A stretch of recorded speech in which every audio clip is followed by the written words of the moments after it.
formule d'air et de périmètre, donc l'air des figures planes. Première des choses, le périmètre pour la plupart c'est déjà familier, mais on va juste le rappeler.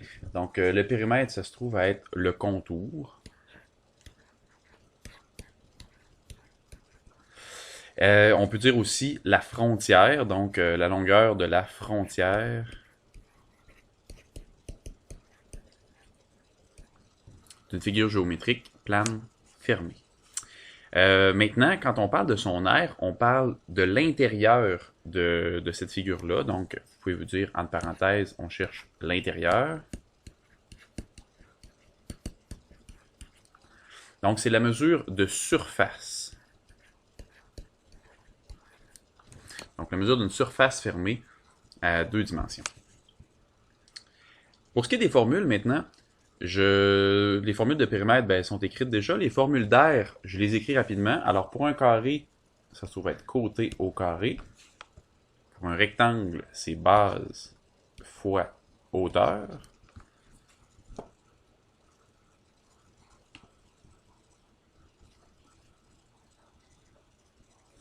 Donc, l'air est égal au côté au carré. L'air est égal à base fois hauteur. Pour ce qui est des autres figures, eh bien, l'air, pour un parallélogramme, c'est égal à base fois hauteur aussi.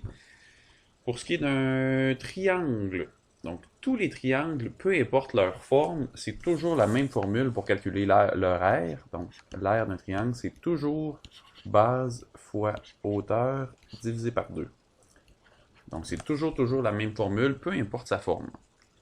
Ça peut sembler surprenant, là, même pour des triangles avec un angle obtus.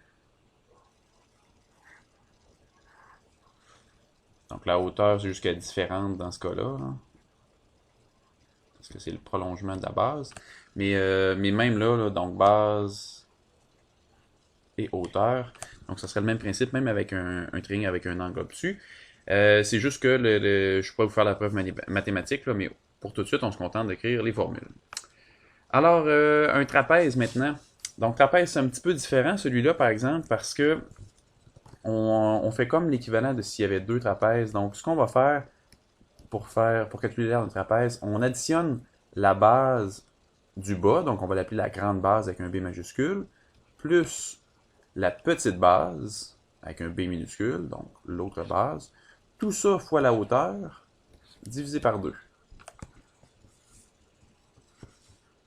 Maintenant pour le losange. Donc pour le losange, l'aire d'un losange, c'est égal à la grande diagonale, qu'on va représenter avec un D majuscule, fois la petite diagonale, qu'on représente avec un D minuscule, divisé par 2. Il ne faudra pas oublier, lorsque viendra le temps d'utiliser ces formules-là, de respecter les priorités d'opération. Donc ça c'est toujours le cas depuis que vous les avez appris en secondaire 1, mais c'est encore le cas aujourd'hui quand on calcule l'aire de certaines figures. Alors, l'aire du premier exemple, donc c'est un losange. Donc, losange, en fait, je dis l'aire, mais dans ce cas-là, on cherche le périmètre. Donc, périmètre, on additionne tout simplement les côtés. Alors, c'est 5 décimètres, 5 décimètres et 5 décimètres. Donc, périmètre sera égal à 5 plus 5 plus 5, ou encore 5 fois 4, parce qu'on a 5 cm, donc 4 côtés à 5 cm, 5 décimètres, pardon. Donc ça donne 20 décimètres pour ce qui est de son périmètre. Pour ce qui est du trapèze maintenant, donc pour son périmètre, eh bien, on va se rabattre sur une formule qui est plus standard, donc on va additionner chacun des côtés séparément. Alors, 2 plus 3,7 plus 4,2 plus 2,8. Donc 2 plus 3,7, ça donne 5,7 plus 4,2 plus 2,8. 5,7 plus 4,2, ça donne 9,9 plus 2,8. Et 9,9 plus 2,8, ça nous donne les deux ensemble 12,7, pardon. 12,7. Et ça, c'était en mètres. Tantôt, je ne l'ai pas spécifié. Oui, je l'avais spécifié que c'était en décimètres. Donc, ça, c'est 12,7 mètres. Exemple suivant, c'est un rectangle. Donc, périmètre d'un rectangle, on en fait depuis longtemps. Donc, périmètre d'un rectangle, c'est égal à 2 fois sa base, plus 2 fois sa hauteur. Donc, 2 fois sa base, c'est 2 fois 8. Plus 2 fois la hauteur. Sa hauteur, c'est de 3. Alors, 2 fois 8, 16. Plus 6. Donc, ça fait 22. Et ça, c'était en millimètres pour son périmètre. Ici, je ne l'avais pas inscrit là, pour ce qui est du trapèze, mais la formule que j'ai utilisée, c'était tout simplement la formule classique du périmètre, c'est-à-dire additionner tous les côtés. Donc, côté 1 plus côté 2 plus côté 3 plus côté 4. Donc, je ne l'avais pas spécifié, mais c'est la formule que j'ai utilisée. Maintenant, pour l'aire des figures, donc on va servir encore une fois des formules d'aire qu'on a inscrites tout à l'heure. Donc, formule d'aire pour un carré, c'est égal à côté au carré. Alors, je vais inscrire la mesure de son côté, qui est 4,2 au carré. Donc, ça nous donne 4,2 au carré, ce sera pas long, je le calcule moi-même. 17,64. Et ça, c'est des décimètres carrés.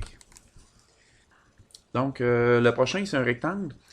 Alors, base fois hauteur, pour ce qui est de son aire, donc R est égal à base fois hauteur. Donc, sa base, c'est 11, multiplié par sa hauteur, qui est 2. Donc, ça donne 22. Et ça, c'est des décimètres carrés pour ce qui est de son aire. Le parallélogramme, maintenant, formule d'aire d'un parallélogramme, base fois hauteur. Donc, sa base, c'est 12. Et sa hauteur, 2,5. C'est important dans le parallélogramme de ne pas se mélanger. Donc, la hauteur, on se rappelle, ça prend absolument un angle droit. Et ça doit être perpendiculaire. Donc, un angle droit par rapport à la base. Alors, si notre base, c'est 12, ben, c'est un côté qui est à angle droit. Ça n'aurait pas pu être le 3 mètres ici parce que ce côté-là, il n'est pas à angle droit. Donc, l'angle qui est dans le coin n'est pas un angle droit. Donc, je ne peux pas l'utiliser pour calculer l'aire.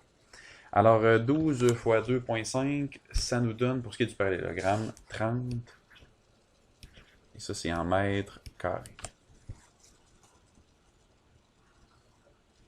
Exemple suivant, un triangle. Alors, pour ce qui est de l'aire d'un triangle, on l'a vu tout à l'heure dans les formules. Donc, c'est base fois hauteur divisé par 2.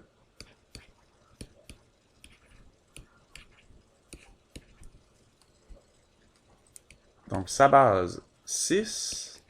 Sa hauteur, 2,7. Divisé par 2. Donc, 6 fois 2,7 divisé par 2. 6 fois 2,7, ça nous donne 16,2 divisé par 2. Et ça donne 8,1. Et ça, c'est des centimètres carrés.